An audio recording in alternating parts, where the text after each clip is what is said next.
समयपुर के गांव की सुबह। सूरज की पहली किरणें खेतों पर पड़ रही हैं। लोग अपने अपने काम में जुट गए हैं। पर एक घर ऐसा भी है जहां सुबह का मतलब सिर्फ उठकर फिर से लेटना है। अरे मुकेश, सूरज सिर पर चढ़ाया और तू अभी तक सो रहा है। उठ जा बेटा, थोड़ा घर के काम में हाथ बटा दे। मुकेश गांव में सबसे बड़ा कामचोर, पर अपने सपनों में सबसे बड़ा राजा। अम्मा, अभी तो रात हुई है, मुझे 5 मिनट और सोने दे। रात हुई है? अरे बावले, बाहर देख, सब लोग खेतों में पहुंच गए और तू यहाँ रजाई में मच्छरों के साथ मीटिंग कर रहा है। अम्मा, काम करने से क्या मिलता है? वही रोटी, वही कपड़ा। मैं तो सोच रहा हूँ आराम से जीऊं राजा महाराजाओं की तरह।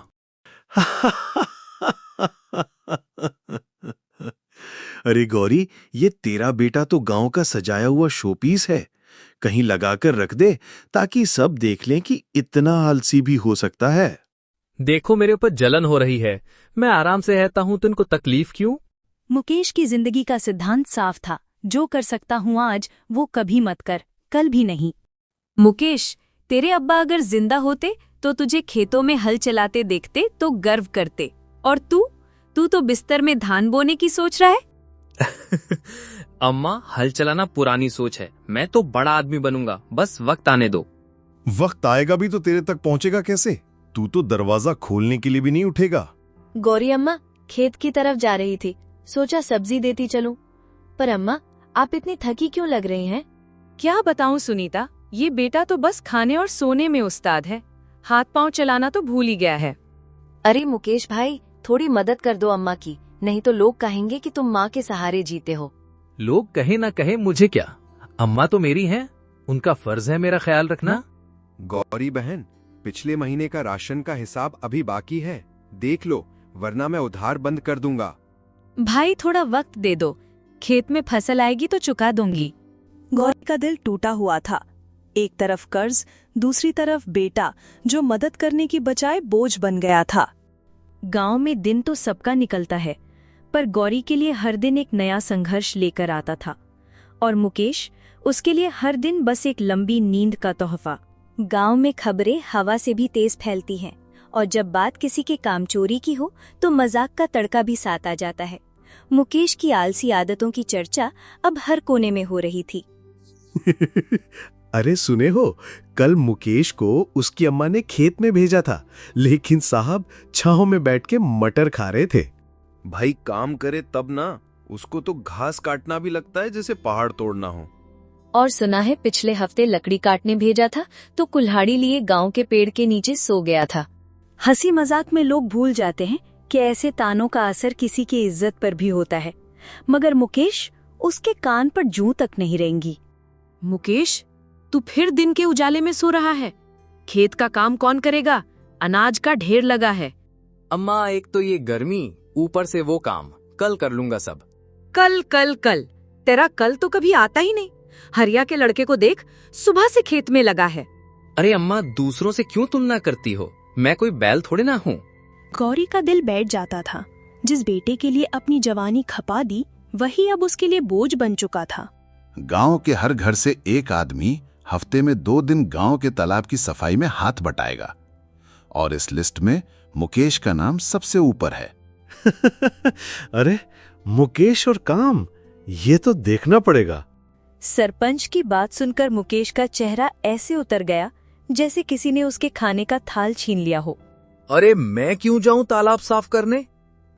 कल सरपंच को बोल दूंगा कि मेरी तबीयत खराब है। नहीं, कहूंगा अम्मा बीमार है, मैं घर पर रहूंगा। आलसी आदमी के दिमाग में बहाने ऐसे घूमते हैं जैसे लोहे पर जंग, फैलते ही जाते हैं। मुकेश कहाँ है? लिस्ट में उसका नाम सबसे ऊपर था। वो तो घर पे होगा, कह रहा था कुछ काम है। गौरी बहन, मुकेश कहाँ है? अरे सरपंच जी, वो तो कह रहा था कि आपकी बैठक में जाएगा। वाह मुकेश, तालाब पर नहीं, यहाँ पान चुबा रहे हो? वो सरपंच जी, मेरी तबीयत, मतलब अम्मा की तबीयत खराब थी। झूठ बोलता है। अरे मैं तो सुबह से काम कर रही हूँ, मेरी तबीयत खराब कहाँ है? मुकेश की झूठी कहानी सरपंच के सामने धरी की धरी रह गई। मुकेश, अगर तू गांव के काम में हिस्सा नहीं लेगा तो अगली पंचायत में तुझ पर जुर्माना लगेगा। और अगर फिर भी नहीं माना तो गांव से तेरा नाम वोटर लिस्ट से कटवा दूंगा। ये धमकी मुकेश के कानों में पड़ी, लेकिन आलसी दिमाग ने सोचा, अरे अभी तो देखेंगे। गांव के चौपाल में आज असामान्य भीड़ थी। सबकी नजरें मुकेश और उसकी बूढ़ी माँ पर थी। ये वही जगह थी जहां लोग बैठकर हंसी मजाक भी करते थे और गंभीर बातें भी, लेकिन आज माहौल थोड़ा गर्म था। अरे मुकेश, सुना है तू फिर माँ को घर का सारा काम अकेले करने दे रहा है? तो क्या हुआ, मेरी मर्जी। मैं जवान हूँ, लेकिन इसका मतलब ये थोड़े ना है कि मैं हर वक्त खेत में जान तोड़ दूं। मुकेश, जवान होने का मतलब मेहनत करना है, ऐश करना नहीं। बेटा, लोग ताने दे रहे हैं, कुछ तो सोच। मुकेश का चेहरा लाल हो गया, मगर शर्म से नहीं, गुस्से से। अरे मुकेश, तू तो गांव का राजकुमार है। ना खेत देखता, ना माँ का काम करता, बस आराम। अरे बनिए, तेरी दुकान में बैठना ही क्या बड़ा काम है, मैं भी बैठ सकता हूँ। बैठना आसान है, लेकिन काम के साथ बैठना मुश्किल। बनिए की बात सुनकर पास खड़े बच्चे हंस पड़े। मुकेश झुंझलाकर चला गया। बेटा, सुबह जल्दी उठ जाना, खेत में पानी देना है। माँ, मैं उठ जाऊंगा, लेकिन अभी सोने दे। गौरी जानती थी कि मुकेश का मैं उठ जाऊंगा सिर्फ एक बहाना है। उसके दिल में डर भी था कि इस आलसीपन का अंजाम अच्छा नहीं होगा। गौरी बहन, तुम्हारा बेटा दिन ब दिन बिगड़ता जा रहा है। अगर उसे काम की आदत ना डाली तो आगे मुश्किल में पड़ जाओगी। सरपंच जी, मैं क्या करूं? समझाती हूं मगर सुनता ही नहीं। गौरी का दिल बैठ गया। उसे पता था कि अब वक्त आ गया है अपने बेटे को सख्ती से राह पर लाने का, लेकिन कैसे? ये सवाल उसके दिल में आग की तरह जल रहा था। गौरी बहन, तुम्हारा खेत सूख रहा है, पानी का बांध टूट गया है। हे भगवान, मुकेश उठ बेटा। माँ, बाद में देख लेंगे। गौरी खुद भागकर खेत की ओर दौड़ी, लेकिन जब तक वो पहुंची आधा खेत सूख चुका था। पड़ोसी खेत में खड़े होकर अफसोस से सिर हिलाए थे। मुकेश, तेरे आलस की वजह से तेरी माँ का खेत बर्बाद हो गया। अब तो लगता है भूखे मरोगे। तुम लोग क्यों मेरी टांग खींचते हो? ये मेरा मामला है। हे भगवान, मेरे बेटे को सद्बुद्धि दो, मैं थक गई हूँ इसे समझाते समझाते। गौरी ने ठान लिया था, अब वह बेटे को उसकी गलती का एहसास दिलाएगी, चाहे जो करना पड़े। मुकेश, तेरी माँ ने अपना आधा खेत बेच दिया है। क्या? किसको? ठाकुर के आदमी को कर्ज चुकाने के लिए। ये सुनते ही मुकेश का चेहरा उतर गया। वो तुरंत घर की ओर भागा। माँ, तुमने खेत क्यों बेच दिया? क्योंकि तेरे आलस ने हमें कर्ज में डुबो दिया बेटा। जब तू कुछ करेगा ही नहीं तो खेत रखकर क्या फायदा। मुकेश पहली बार खुद को दोषी महसूस कर रहा था। उसकी नजरें झुक गई। माँ ने मेरे लिए सब सहा और मैं सिर्फ आराम करता रहा। शायद ही पहला दिन था जब मुकेश ने सोचा कि उसे अपनी जिंदगी बदलनी होगी, लेकिन बदलाव आसान नहीं होता।